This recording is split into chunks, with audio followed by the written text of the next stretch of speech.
Every single T1 Explorer is good in its own right. And in this episode of Fix Your Fits, we are here. A probe fit today. Yes, this probe is mighty. One of the better T1 frigates out there. I use the probe myself as a frigate escape. We'll get into that. The probe here is going to help us do better things. Let's see if we can simulate this and see if we can get a good looking exploration fit for you. Now, I use the probe primarily as a frigate escape. We have a full guide on how to use a frigate escape base for your battleships. This is one of the better ships to do that with because it gets a big cargo bay. The best one's a Magnate, but I use the probe just because I had it on hand.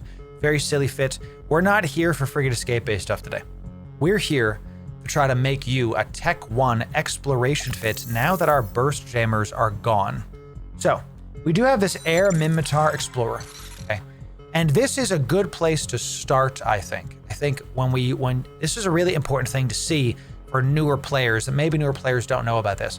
When you go to your hulls and fits section of the fitting window, there is the corporation fittings, community fittings.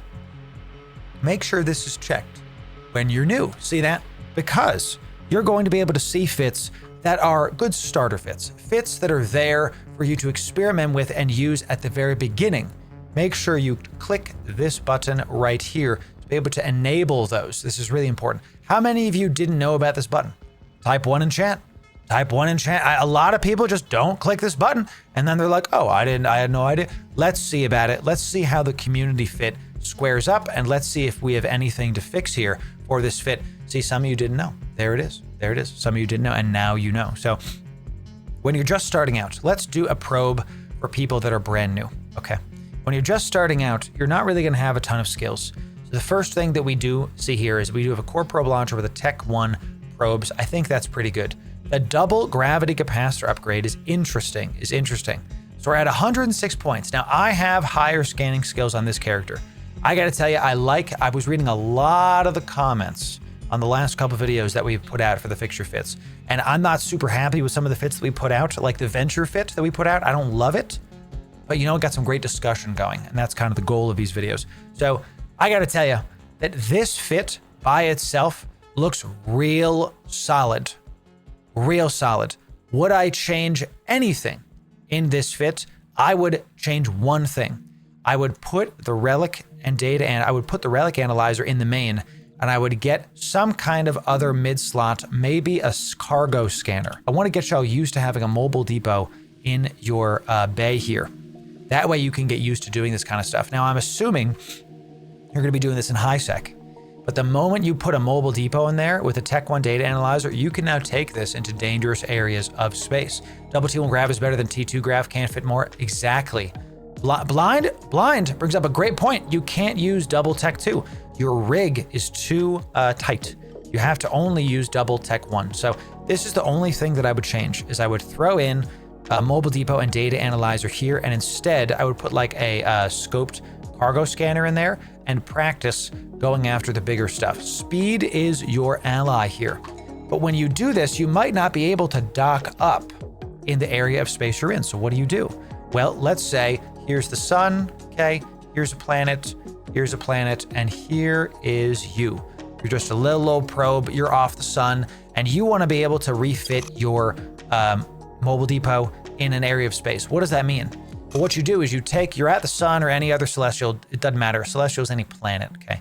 You warp to another celestial, but en route, you make a safe point mid-route. This is what we call a line safe, where you've made a save point in line to another celestial. You then get to the celestial, you warp back to your safe. Okay, you can do this by pressing Control B at any point in space.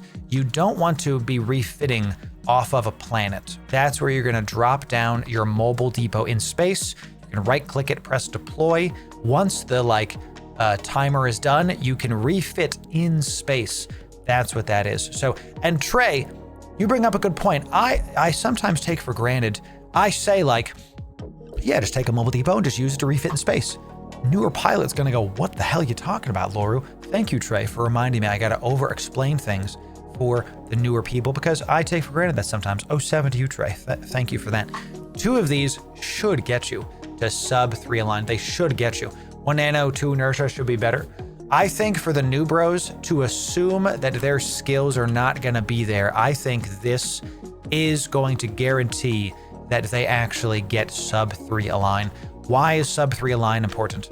It's important because if something warps on grid with you, if there's a ganker that's coming out and you press warp, it's going to get you off grid faster, sub 3 seconds. Because how server ticks work, how the game works, if you have 2.48 align and you have, let's say you have 2.99 aligned, these are the same as far as the game is concerned. So these both get you off grid sub 3 server ticks. So that's why like if you have like if you're like, oh, I used to go like, oh, I gotta get as low as possible. This doesn't matter. It's still sub 3 align. I hope that makes sense. So you don't want it to be there. So depending on your skills, and Newbros hear me, you want to try to get as low as possible. But notice what I was trying to do. I'm like, with 2 of these, I'm still sub 3. I can remove another nano, and then we can make sure to fit another thing in this low slot. What would I do? What would I do if you have a spare low slot to do? Well, there's a couple things you can do. You're made of paper. You could argue a damage control just because we're talking about newer players here, y'all. We're talking about newer players. They're not necessarily going to be able to know anything, but it only gives you another 300 EHP. Not a lot. Not a lot. Not great. I literally wouldn't recommend that you do that. I wouldn't argue it, okay? Instead, I think the easiest thing to put in there is just to get a nice warp core stab in there, okay? Because this is going to help you to be able to unlock things.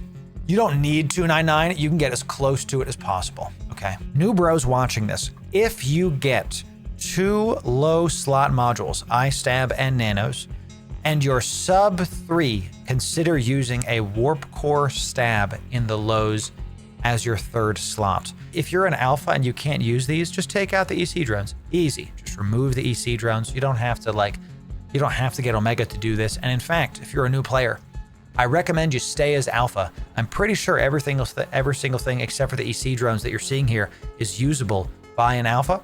And just stick free to play to now. This fit will be in the description for you. It's super easy. Takes 2 clicks, totally free to get. Absolutely my gift to you. And tell you what I'll do. I'm going to give away some of these on our next stream. So when this video comes out, what I want you to do is join our stream, and then we'll get some of these free ships to you. I'll buy you a couple of Newbros. I'll give you 2 for a bunch of you. So come by the stream after this video comes out on YouTube. We'll see you there, okay?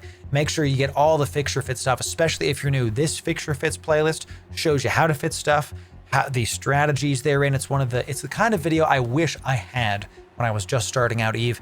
Check out the fixture fits playlist, and if you want the best EVE guides, sub right here for you. We'll see you in the next video. Thanks very much, y'all. Thanks.